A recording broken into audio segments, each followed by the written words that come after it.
একই যদি ধান কিনে, একই যদি চাল বিক্রি করে, আপনি ওনারা যদি এইরকম রেটে বিক্রি করে, যে সাররা বললো আমরা কিনা নিয়েছি, একে সামরি কোম্পানি কিনে, সে যদি ধানটা বেশি দামে কিনে বা বেশি দামে যদি চালটা কিনে, আমার কি স্যার কম দামে কেউ দিবে?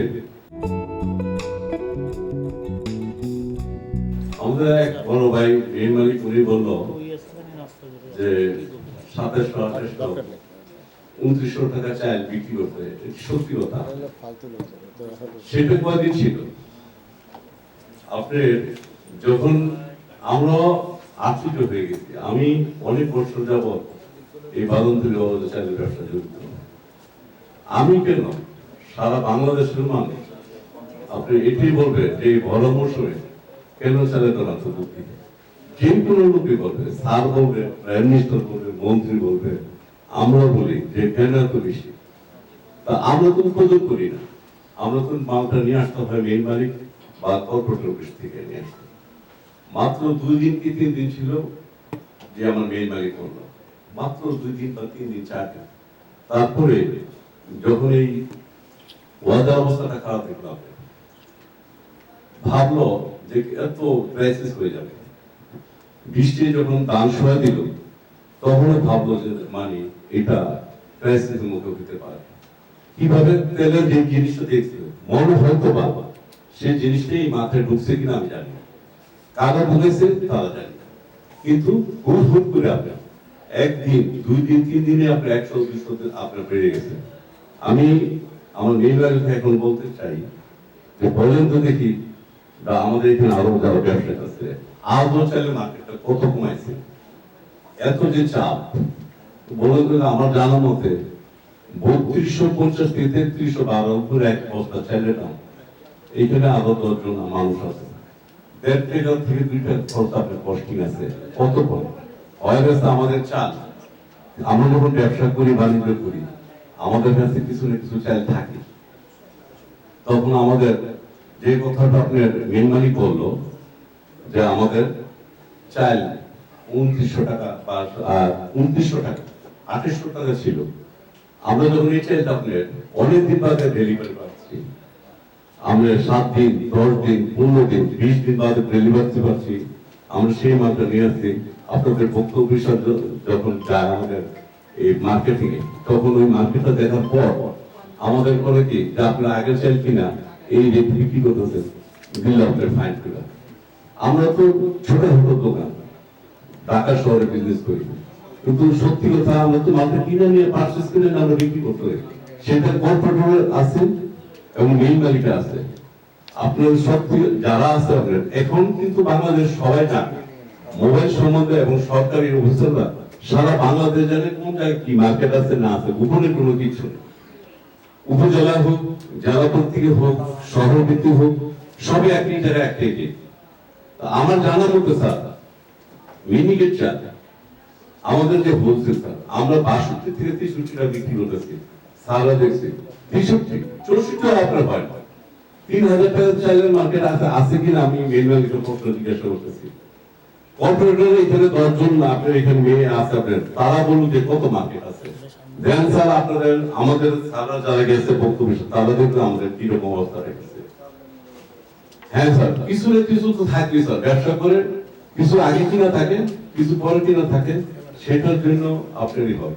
প্লাস স্যার আমরা সাধারণ মানুষ, খেটে খাওয়া মানুষ, দোকানদারি করি, অনলি চাই ভোট থাকে আপনার অনিয়ম থাকে, কিছু কিছু লোক অশিক্ষিত থাকে, বেশি শিক্ষিত না, তাদের একটা ভুল থাকতে পারে, মেমোটা ঠিক মতন হয় না, মেমোটা ঠিক থাকতে পারে।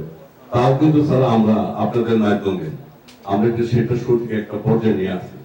আমরা এই আপনাদের সাথে সাথে আমরা স্যার এই 7 দিন মার্কেটকে একটা পর্যায়ে নিয়ে আসছি যে আমরা যেন হয়রানির শিকার না হই, আমরা যেন অপমানিত না হই, আমাদের জন্য আমাদের ছেলে মেয়ে আছে, বাল বাচ্চাদের সমাজের নিষ্ঠতা আছে, যে আমরা যেন এটা না হই।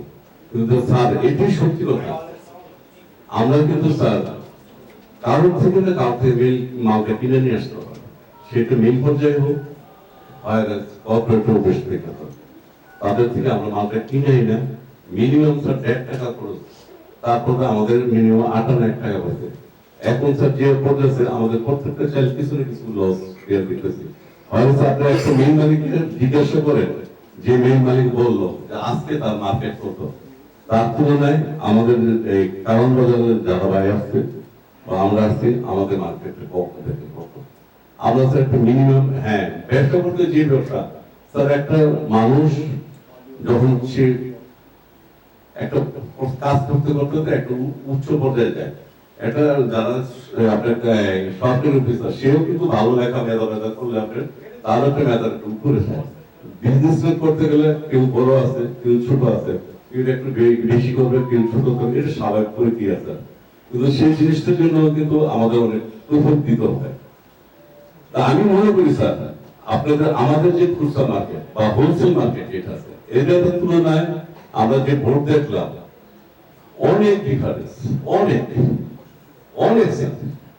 একই যদি ধান কিনে, একই যদি চাল বিক্রি করে, আপনি ওনারা যদি এইরকম রেটে বিক্রি করে, যে সারদা বললো আমরা কিনে নিয়েছি, যে সামরিক কোম্পানি কিনে, সে যদি ধানটা বেশি দামে কিনে বা বেশি দামে যদি চালটা কিনে, আমার কি স্যার কম দামে কেউ দিবে?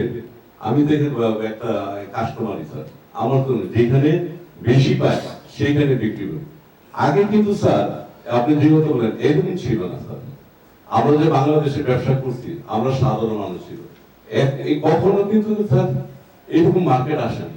এখন স্যার দিন বদলেছে, মানুষ বদলেছে, আপনার স্ট্যাটাস বদলেছে, কোম্পানি বদলেছে, তাদের বুদ্ধি জ্ঞান দিয়ে কিন্তু আমরা স্যার সেই জিনিসটা পাইতে হতে। এটাই সত্য স্যার। আমরা যখন ছিলাম তখন স্যার একরকম ব্যবসা করছি, আমরা অল্প থেকে বসেছি। এখন আপনাদের যেটা করছে আমাদের, সেটা হলো পরিবর্তনশীল হয়ে তাদের আন্ডারে চলেছে, তাদের থেকে নিয়ে এসেছে আমাদেরকে কি করতে হয়। এটি বাস্তবতা স্যার, এটি সত্য। সেটা কালাম বাজার হোক স্যার, আপনারা যেভাবে আপনারা গেছেন, আমরা সেটা গেছি, যে আমাদের পাকা মেশিন আপনারা যা কিনবো আমরা দেখবো, আমরা যখন বিক্রি করি পাকা রসিদ দিয়ে দিব, আমাদের কস্টিং আছে সেটা আমরা দেখতে, তারা দেখবে। আমরা যে নিয়ম কানুন স্যার আমাদের দেখে গেছে, আজকে আমাদের অবাজার গেছে, স্যার গেছে, আমরা বলছি যে আমরা বোর্ড ঠিক করে দিব, চাইলের নমুনা থেকে কোন থেকে কিনে আসি তাও দিয়ে দিব, এবং আশা করি স্যার আমাদের 2-4 দিন সময় দিয়ে আমরা সুষ্ঠু সুন্দর সমাধান আপনি নিয়ে যাবো আল্লাহর রহমতে। আমাদের সাথে এবং আমি আমার মার্কেটের বলতে পারি, আমি আমার বাবুবাজার থেকে স্যার বলতেছি, কোনো অনিয়ম ইনশাল্লাহ আমাদের দোয়ায় সামনে আজকে এই দেশে আগামী সপ্তাহ থেকে ইনশাল্লাহ স্যার কিছু পাবে না আল্লাহর রহমতে। আমি আমার মার্কেট থেকে আমি এই কথা আশা দিই।